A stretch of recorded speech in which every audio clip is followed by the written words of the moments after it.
You ever have that feeling like you're stuck in a loop, just living the same day over and over again? Well, we're going to dive into the story of a guy named Amit, who completely transformed his life. And he didn't do it with some single giant leap. He did it with a series of small, consistent investments in himself. So, here's the roadmap for his journey. We'll start where he started, stuck in a loop. Then we'll cover the mindset upgrade, building a solid health foundation, getting a lifelong skill set, understanding your people and your potential, and finally tackling time, fear, and what true growth really looks like. So let's meet Amit. This was his world. A totally predictable life, a decent job, but a routine that felt more like a prison than a life. Every single day was just a carbon copy of the last. Sound familiar at all? I think we've all been there, right? That feeling where it just seems like you've hit a ceiling, and life is just something that happens to you, not for you. This was Amit's reality, and he was getting pretty tired of it. And this was the story he told himself day in and day out, that the big breaks, the real opportunities, yeah, those were for other people, not for him. It was this little voice in his head that shadowed him at work and came home with him every night. So, how do you break a cycle like that? Especially when you don't even see the cage you've built for yourself. Well, for Amit, it all started with something completely random. A broken down bus and a cup of tea. An old man at the tea stall said this to him, and wow, it hit Amit like a ton of bricks. He realized he was feeding his body every day, but his mind was starving. And that little piece of advice, it led to his very first investment. See, he realized before he could change anything out there, he had to change the conversation that was going on in here. And he didn't go for some huge, complicated plan. Nope, it was super simple. Just 20 minutes a day, learning something, anything. Telling himself, I can learn this.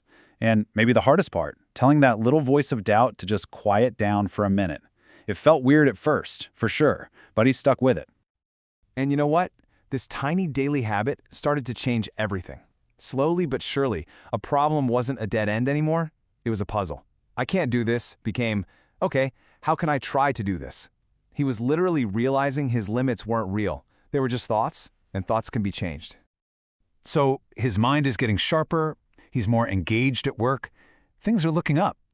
But there was a catch.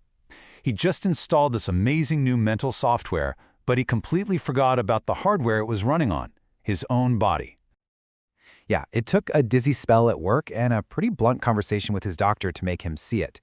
The doctor basically said, look, all your ambition is great, but if your body gives out, what's the point?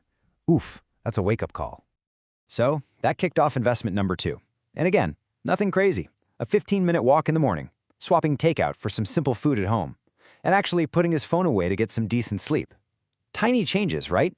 But the payoff in energy and focus, it was huge. His body went from being a liability to his biggest asset. Okay, so now Amit's got his mind and body working together. He's feeling good. But of course, life throws a curveball. The company announces this big tech change, and suddenly that old anxiety starts creeping back in. That fear of being left behind. And then he's looking at his laptop one night, and this little pop-up appears. Software update required. And bam, it just clicked. That's what he was doing to himself. He was an old operating system trying to run brand new apps. It just doesn't work. I mean, think about it. In the world we live in today, if you're not learning, you're not just standing still. You're actually falling behind. Your skills, my skills, they all have an expiration date. Continuous learning isn't just a nice-to-have anymore, it's a must-have for survival. He remembered what the old man said about not getting outdated, and it hit home. So he made a new commitment, learn one new skill every single year. He started with public speaking, because meetings terrified him. He wasn't just doing his job anymore. He was actively building his future self. So Amit's really making moves now. But he starts to notice this weird pattern. Whenever he hangs out with his old crew after work, all that energy and motivation he's built up just kind of vanishes into thin air. I mean, look at the difference here. With his old friends, it was all about complaining. What's wrong with the world, the boss, you name it. But with some of his colleagues, the conversations were about ideas, about possibilities, about what if. He was seeing firsthand that the people around you are either fuel or an anchor. There's really no in between. You've probably heard this one before, and Amit really took it to heart. He didn't just cut his old friends off, not at all, but he consciously started spending more time with people who pushed him and inspired him. And as his circle changed, his own goals got bigger. All right, so the puzzle is coming together. Mindset? Check.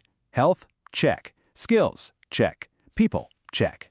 But there were two big bosses left to beat: how he used his time and that little monster we all know and love called fear. He had this breakthrough where he realized he was spending his time, not investing it. When you spend time scrolling, it's just gone. But when you invest 30 minutes reading a book, you get a return on that investment. You get knowledge, new ideas. So he started treating his time like money, investing it wisely. And then came the ultimate test. His boss offers him the lead on this massive, career-defining project. This is it. This is the big opportunity he used to think was only for other people. But instead of excitement, one single, terrifying question froze him in his tracks. And that's when he remembered the last piece of wisdom from the old man, that running from fear is the worst deal you can possibly make. The real investment is facing it head-on. And in that moment, he got it. Fear wasn't a stop sign, it was a signpost, pointing directly to where he needed to grow next. And yeah, he took the project. You see, Amit's story isn't really about one big, heroic moment. It's about the compound interest of small, daily investments in your mind, your body, your skills, and your courage. So the final question isn't about Amit. It's about you. Where's your biggest growth hiding? Chances are, it's right behind your biggest fear.